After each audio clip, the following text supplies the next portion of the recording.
হয়ে গেল, প্রচন্ড অসুস্থ হয়ে পড়লেন। তিনি কম বয়সে ইন্তেকাল করেছেন। নবী 63 বছর বয়সে তিনি ইন্তেকাল করলেন, আর তার মেয়ে মাত্র 6 মাস পরে ইন্তেকাল করা, মানে খুব কম বয়সে দুনিয়া থেকে বিদায় নিয়েছেন। বিদায় নেওয়ার প্রাক্কালে স্বামীকে ডাক দিয়ে বলছেন, স্বামী আমার, আমি যদি দুনিয়া থেকে বিদায় হয়ে যাই, আমি সারা জীবন পর্দা অবলম্বন করেছি, আমাকে কেউ দেখে নাই, আমার কথার আওয়াজ কেউ শোনে নাই, আমি আপনার কাছে এমন ওসিয়ত করে যাব, আমি যদি মারা যাই দিনের বেলা, আমার মৃত্যুর খবর যেন পৃথিবীর কোনো মানুষ না জানে। আমি যদি মারা যাই রাতের বেলা, কাউকে বলবেন না। আশেপাশের কিছু প্রতিবেশীকে ডাক দিয়ে আমার জানাজা কাফন দাফন করে দিবেন। লোকজন বেশি হওয়ার দরকার নাই, লোকজন বেশি হলে যখন খবর জানাজানি হয়ে যাবে, লক্ষ লক্ষ মুসলমান সব আমার জানাজায় হাজির হয়ে যাবে। আমি নারী, যারা জানাজা পড়াবেন তারা হলেন পুরুষ। আমি কতটুকুন লম্বা, কতটুকুন খাটো, কতটুকুন চিকন, কতটুকুন মোটা, আমাকে দেখতে না পারলেও অনুমান করতে পারবে আমার পর্দার খেলাফ হয়ে যাবে। সংখ্যার দরকার নাই, প্রতিবেশীকে সঙ্গে করে নিয়ে আপনি আমার কাফন দাফন করে দিবেন। জোরে বলি সুবহানাল্লাহ, আরো জোরে বলি সুবহানাল্লাহ। মা ফাতিমা, আমার নবীজির মেয়ে ফাতিমা রাদিয়াল্লাহু তাআলা আনহা যখন দুনিয়া থেকে বিদায় নিলেন, রাতের বেলা আবু যর গিফারি তার প্রতিবেশী স্বপ্নের মধ্যে দেখতেছেন। রাসূল তাকে বলছেন, আবু যর গিফারি শোনো, আমার কলিজার টুকরা মেয়ে ফাতিমা দুনিয়া থেকে বিদায় নিয়েছে, যাও তুমি আমার মেয়ের কাফন দাফনের বন্দোবস্ত করো, দাফনের জন্য কবর খনন করো।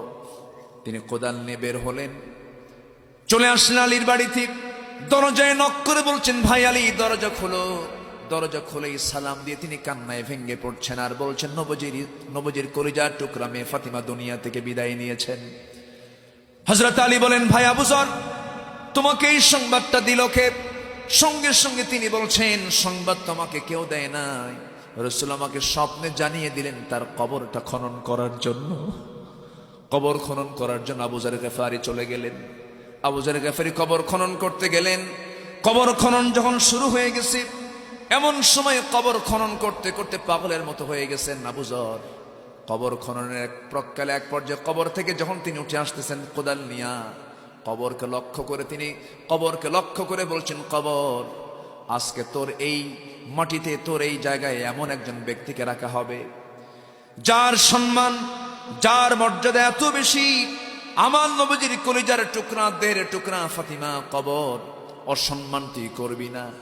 হাসান হোসেনের মা, তুই অসম্মান করবি না। এরপরে আসাদুল্লাহিল গালিব, আলীর একমাত্র স্ত্রী, তুই অসম্মান করবি না। এই সমস্ত কথাগুলো বলছেন আর চোখের পানি ফেলে ফেলে কাঁদতেছেন। রাসূল তাকে স্বপ্নে জানিয়ে দিয়েছেন। এই কথা বলে ওঠার সময়, এমন সময় ভিতর থেকে একটা আওয়াজ বের হয়ে আসছে, ওরে আবু যর, আমি খাতুনে জান্নাত চিনি না, আমি কলিজার টুকরা বিশ্ব নবীর মেয়ে চিনি না, আমি হাসান হোসেনের মাও চিনি না, আলীর স্ত্রীও জানি না। আমি জানি এটা ভালো আমল, নেক আমল যদি হয়ে যায় ভালো কথা, আর বদ আমল যদি হয়ে যায়, আমি কবর, আমার মাটি চরম ভয়ঙ্কর। পৃথিবীর এক প্রান্তের মাটি অপর প্রান্তে চলে যাবে, অপর প্রান্তের মাটি অপর প্রান্তে চলে আসবে, একাকার করে দেওয়া হবে। এই কথা শোনার পর আবু যর গিফারি ওই কবর থেকে যে উঠে দাঁড়িয়েছেন, আর সারাটা জীবন তিনি সংসার জীবন করতে পারেন নাই তেমন ভাবে। সবসময় তিনি কাঁদতেন, অস্থির হয়ে যেতেন। সেই জন্য আমার মায়েরা, আপনার জন্য জান্নাতটা খুব সহজ ছিল, আপনার জন্য জান্নাতটা খুব আসান ছিল। পুরুষদের জবাবদিহিতা বেশি, পুরুষদের জন্য জান্নাতটা খুব কষ্টকর হয়ে যাবে। মেয়েদের জন্য জান্নাতটা খুব সহজ হয়ে যাবে। শুধুমাত্র 4টা কাজ আপনি যদি করতে পারতেন। এর মধ্যে 1 নাম্বার কম্পালসারি হলো পর্দা।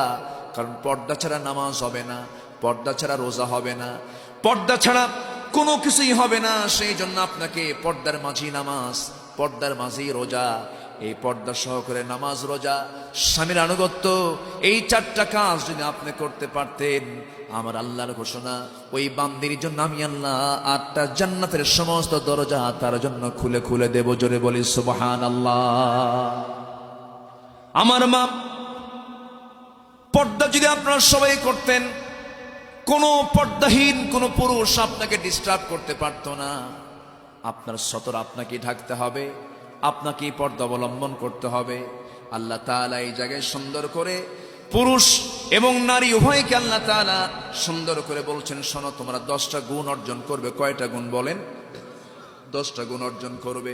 1 নম্বর গুণ হলো তোমরা মুসলিম হবে, মুসলিম পুরুষ এবং মুসলিমা নারী, মুসলিম পুরুষ এবং মুসলিমা নারী, মুমিন পুরুষ এবং মুমিনা নারী। এরপরে ওয়াল কানিতিন, আল্লাহ তাআলা বলছেন অনুগত পুরুষ এবং অনুগত নারী, ওয়াস সাদিকিনা ওয়াস সাদিকাত, সত্যবাদী পুরুষ এবং সত্যবাদিনী নারী, ওয়াস সাবিরি ওয়াস সাদিক ওয়াস সাবিরিনা ওয়াস সাবিরাত, ধৈর্যশীল পুরুষ এবং ধৈর্যশীলা নারী। এরপরে ওয়াল খাশিঈনা ওয়াল খাশিআত, বিনয়ী পুরুষ এবং বিনয়ী নারী। এরপরে ওয়াল মুতাসাদ্দিকিনা ওয়াল মুতাসাদ্দিকাত, দানশীল পুরুষ এবং দানশীল নারী। ওয়াস সাইমিনা ওয়াস সাইমাত, রোজাদার পুরুষ এবং রোজাদার নারী। এরপর আল্লাহ তাআলা বলছেন ওয়াল হাফিযিনা ফুরুজাহুম ওয়াল হাফিযাত, আল্লাহ তাআলা 9 নম্বরে বলছেন লজ্জাস্থানের হেফাজতকারী পুরুষ এবং হেফাজতকারী নারী। এই